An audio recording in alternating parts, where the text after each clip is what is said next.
ಮೈಸೂರು ಜಿಲ್ಲೆಯ ದೇವಲಾಪುರ ಗ್ರಾಮದಲ್ಲಿ ವಾಸ ಮಾಡ್ತಾ ಇದ್ದೀವಿ. ನಮ್ಮದು ಒಟ್ಟು 1 ಎಕರೆ 30 ಗುಂಟೆ ಜಮೀನಿದೆ. ಅದರಲ್ಲಿ ತೆಂಗು, ಅಡಿಕೆ, ಬಾಳೆ ಮತ್ತು ಮನೆಗೆ ಬೇಕಾದ ರಾಗಿ, ಕಾಳುಗಳು ಎಲ್ಲ ಬೆಳ್ಕೊತೀವಿ. ಹಸು ಸಾಕಾಣಿಕೆ, ಮೀನು ಸಾಕಾಣಿಕೆ ಮತ್ತು ಮೊಲ ಸಾಕಾಣಿಕೆಯನ್ನು ಮಾಡ್ತಾ ಇದ್ದೀವಿ. ಅದರಲ್ಲೂ ಒಳ್ಳೆಯ ಆದಾಯ ಬರ್ತಾ ಇದೆ.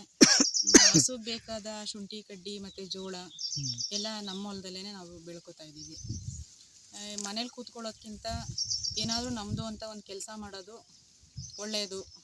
ಅಂದರೆ ಅದು ಆರ್ಥಿಕವಾಗಿಯೂ ನೆರವಾಗುತ್ತೆ. ಮೇಡಮ್, ಮುಂಚೆ ಕೆಲಸ ಮಾಡ್ತೀವಿ, ಕೆಲಸ ಬಿಡೋಕ್ಕೆ ಏನು ಕಾರಣ ಮೇಡಮ್ ಅಂತ?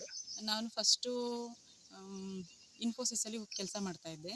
ಮಕ್ಕಳಾದ ನಂತರ ಅವ್ರನ್ನ ನೋಡ್ಕೊಳ್ಳೋರು ಯಾರಿಲ್ಲ ಅಂತ ಹೇಳ್ಬಿಟ್ಟು ಕೆಲಸನ ರಿಸೈನ್ ಮಾಡಿದೆ.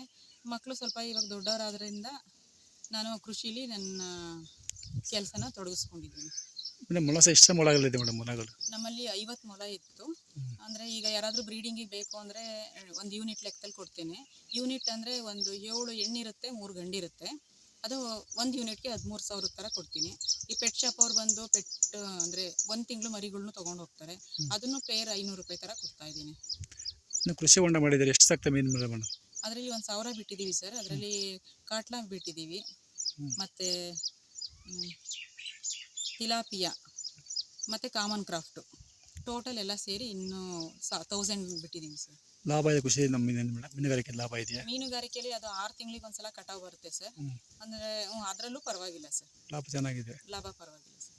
ಎಷ್ಟು ವರ್ಷ ಕೃಷಿ ಮಾಡ್ತಾ ಮೇಡಮ್? ಎಷ್ಟು ವರ್ಷದಿಂದ ಕೃಷಿ 10 ಮಾಡ್ತಾ ವರ್ಷ ಇದ್ದೀರಾ? ಆಯಿತು ಸರ್. 10 ವರ್ಷದಿಂದ ಎಲ್ಲೂ ಹೋಗಿ ಇಲ್ಲೇ ಮಾಡ್ತಾ ಇದ್ದೀರಾ? ಹಾಂ ಸರ್, ಇಲ್ಲೇ ಮಾಡ್ತಾ ಇದ್ದೀವಿ. ನಮ್ಮ ವೈಫ್ ಈಗ ಒಂದು 12 ವರ್ಷದಿಂದ ಈ ಕೃಷಿಯಲ್ಲಿ ಇನ್ವಾಲ್ವ್ ಆಗಿದ್ದಾರೆ.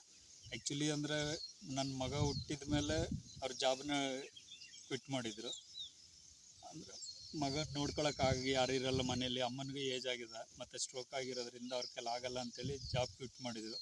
ಮತ್ತು ಬೇರೆ ಏನಾದರೂ ವರ್ಕ್ ಮಾಡ್ತೇನೆ ಅಂತೇಳಿ ಟ್ರೈ ಮಾಡ್ತಾಯಿದ್ದೆ. ನಾನು ಬೇಡ, ಸುಮ್ಮನೆ ನಮ್ಮ ಜಾಗದಲ್ಲೇ ನಾವು ಮಾಡುವ, ಮೂರನೇ ಕಡೆ ಹೋಗಿ ಏನಕ್ಕೆ ಮಾಡೋದು, ಈಗ ನಾವು ಮಾಡ್ತಾ ಇರೋದೇ ಸಾಕು, ನಮಗೆ ಇರೋ ಹಿಂಸೆನೇ ಸಾಕು ಅಂತೇಳಿ ಅವ್ರನ್ನ ಕೃಷಿಗೆ ಕರ್ಕೊಂಡು ಅವರು ತುಂಬಾ ಇನ್ವಾಲ್ವ್ ಆಗಿ ಅವರೇ ಮ್ಯಾಕ್ಸಿಮಮ್ ವರ್ಕ್ ಅವ್ರು ಮಾಡ್ಕೊತಾರೆ. ಈಗ ಎಲ್ಲ ಡ್ರಿಪ್ ಹಾಕ್ಕೊಂಡಿದ್ದೇವೆ, ಹಂಗಾಗಿ ಕರೆಂಟ್ ಇದ್ದ ಟೈಮಲ್ಲಿ ಬಂದು ಈ ತೆಂಗು ಮತ್ತು ಅಡಿಕೆ ಅದ ನೀರು ನೋಡ್ಕೊಳ್ಳೋದು ಮತ್ತು ಹಸುಗಳು ಹುಲ್ಲುಗೆ ನೀರು ನೋಡೋದು ಮತ್ತು ಕೆಲಸಗಳಿದ್ದಾಗ 1-2 ಆಳು ಜೊತೆ ಕರ್ಕೊತಾರೆ.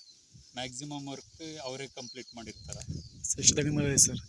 ತೆಂಗಿನ ಮರ ಎಷ್ಟಿದೆ, ಅಡಿಕೆ ಮರ ಎಷ್ಟಿದೆ ಸರ್? ಒಂದು 80 ತೆಂಗಿದೆ ಮತ್ತು ಒಂದು 300 ಅಡಿಕೆ ಗಿಡಗಳಿವೆ. ಅಡಿಕೆಗೆ ನೆರಳಿರಲಿ ಅಂದ್ಬಿಟ್ಟು ಒಂದು 300 ಬಾಳೆನೂ ಹಾಕೊಂಡಿದ್ದೇವೆ.